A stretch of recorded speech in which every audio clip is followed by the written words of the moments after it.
Sénèque, lettre 97. Du procès de Claudius, force de la conscience. Tu te trompes, cher Lucilius, si tu regardes comme un vice propre à notre siècle la soif du plaisir, l'abandon des bonnes mœurs et autres désordres que chacun reprocha toujours à ses contemporains. Tout cela tient aux hommes, non au temps. Aucune époque n'a été pure de fautes. Suis de siècle en siècle l'histoire de la corruption, je rougis de le dire, mais jamais elle n'agit plus à découvert qu'en présence de Caton. Croira-t-on que l'or joua un si grand rôle dans la cause où Claudius était accusé d'adultère ostensiblement commis avec la femme de César en profanant la sainteté d'un de ses sacrifices qui s'offrent pour le salut du peuple, en un lieu où l'aspect seul d'un homme est si sévèrement interdit que jusqu'aux peintures d'animaux mâles y sont voilées? Eh bien, de l'or fut compté aux juges, et, chose plus infâme qu'un tel pacte, la jouissance de patriciennes et d'adolescents nobles fut exigée comme supplément de prix. Le crime fut moins révoltant que l'absolution. L'accusé d'adultère se fait distributeur d'adultère et n'est assuré de son statut qu'en rendant ses juges semblables à lui. Voilà ce qui s'est fait dans une cause où n'y eût-il pas eu d'autres freins qu'Aton avait porté témoignage. Citons les paroles mêmes de Cicéron, car le fait passe toute croyance.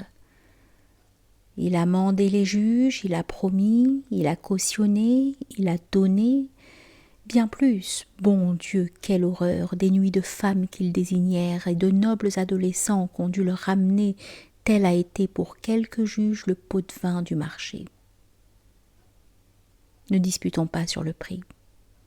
L'accessoire fut plus monstrueux. Tu veux la femme de cet homme austère? Je te la donne. De ce riche? Je la mettrai dans ton lit. Si je ne te procure pas l'épouse de cet autre, condamne-moi. Cette belle que tu désires, elle viendra. Je te promets une nuit de cet autre et je ne serai pas long. Dans les 24 heures, ma promesse sera tenue. Distribuer des adultères, c'est faire pis que de les commettre. L'un est pour de nobles dames une injonction méprisante, l'autre un jeu de libertin. Ces juges si dignes de l'accusé avaient demandé au Sénat une garde qui n'était nécessaire qu'en cas de condamnation, et l'avaient obtenue, ce qui leur valut ce mot piquant de Catulus après l'absolution. Pourquoi nous demander une garde? Craignez-vous qu'on ne vous reprît l'or de Claudius? Mais ces plaisanteries n'empêchaient pas l'impunité d'un homme adultère avant le jugement, courtier de prostitution pendant qu'on le jugeait, qui, pour échapper à son arrêt, avait fait pis que pour le mériter. Crois-tu qu'il y ait eu rien de plus corrompu que ces mœurs, quand ni religion ni justice n'arrêtaient la débauche, qui, dans cette même enquête, suivie extraordinairement par décret du Sénat, consommait de plus graves attentats que ceux qu'on recherchait? Il s'agissait de savoir si, après l'adultère, on pouvait être en sûreté. Il fut reconnu qu'on ne pouvait l'être qu'au moyen de l'adultère. Et ceci s'est commis sous les yeux de Pompée et de César, sous les yeux de Cicéron et de Caton, de ce Caton, disons-nous, en présence duquel le peuple n'osa demander aux jeux floraux qu'on fît paraître les courtisanes nues. Crois-tu les hommes d'alors plus austères comme spectateurs que comme juges? Tout cela se verra. Tout cela s'est vu. Et l'immoralité des villes, momentanément contenue par les lois et la crainte, ne s'arrêtera jamais d'elle-même. Ne va donc pas te figurer que la débauche soit aujourd'hui plus autorisée et les lois moins libres d'agir.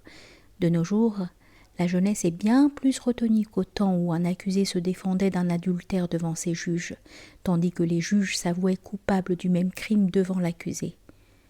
Lorsque pour juger l'infamie, on la commettait. Lorsqu'un Claudius, plus sans crédit que jamais par les vices qui l'avaient rendu criminel, se faisait entremetteur au moment où se plaidait sa cause, qui le croira? Un seul adultère l'eût fait condamner.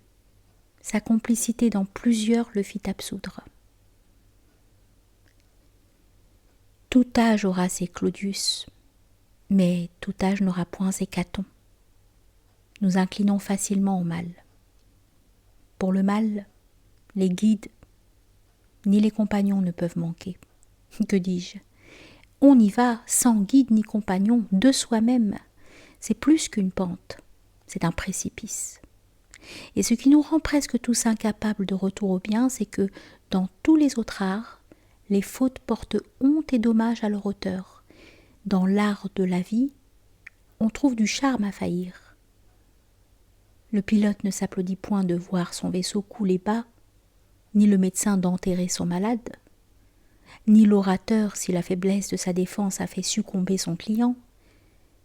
Pour l'ennemi des mœurs, au contraire, prévariquer, c'est jouir.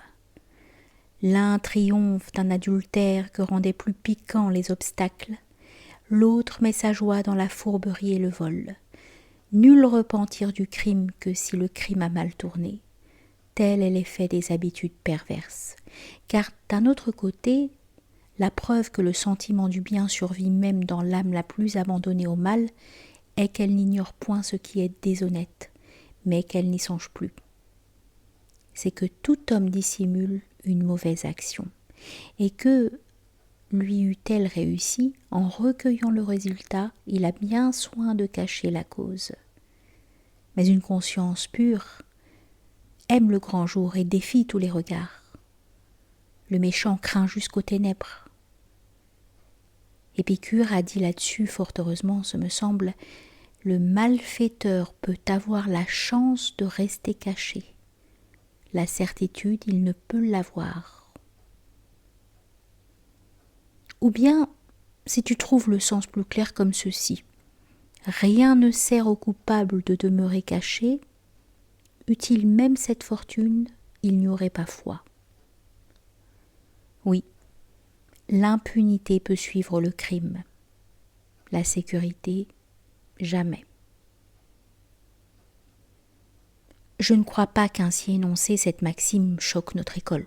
Pourquoi ? Parce que la plus prompte comme la plus grave peine du malfaiteur est d'avoir fait le mal, et que pas un crime, dût la fortune l'orner de tous ses dons, et le protéger et le couvrir, ne reste impuni. Le supplice du crime est dans le crime même. Et néanmoins un autre châtiment encore le presse et le poursuit. Toujours il craint et prend l'alarme, et ne se fie à rien de ce qui pourrait le rassurer. Pourquoi délivrerais-je d'un tel supplice l'iniquité ? Pourquoi ne la laisserais-je pas toujours en suspens ? Séparons-nous ici d'Épicure, qui dit « Rien n'est juste de sa nature, et il faut éviter de faire le mal parce qu'ensuite on n'évite pas la crainte. » Mais répétons avec lui qu'une mauvaise conscience porte en elle ses fouets vengeurs et subit des tortures infinies dans cette perpétuelle angoisse qui l'oppresse, qui la déchire, qui lui défend de croire au garant de sa sécurité. Et cela même démontre, ô Épicure, que naturellement l'homme abhorre le crime, puisque nul coupable, au fond même du plus sûr asile, n'est exempt de frayeur. Beaucoup sont par hasard affranchis de la punition, mais nul ne l'est de la crainte. Pourquoi ? C'est que nous portons imprimé en nous l'horreur de ce que la nature condamne. Aussi n'est-on jamais sûr d'être bien caché lors même que l'on est le mieux. Car la conscience nous accuse et nous dénonce à nous-mêmes. Le propre du crime est de trembler toujours. Malheur à l'humanité. Lorsque tant de forfaits échappent à la loi, aux magistrats et aux supplices écrits, si la nature ne faisait tout payer cruellement et à l'heure même, et si à défaut du châtiment, elle n'envoyait la peur.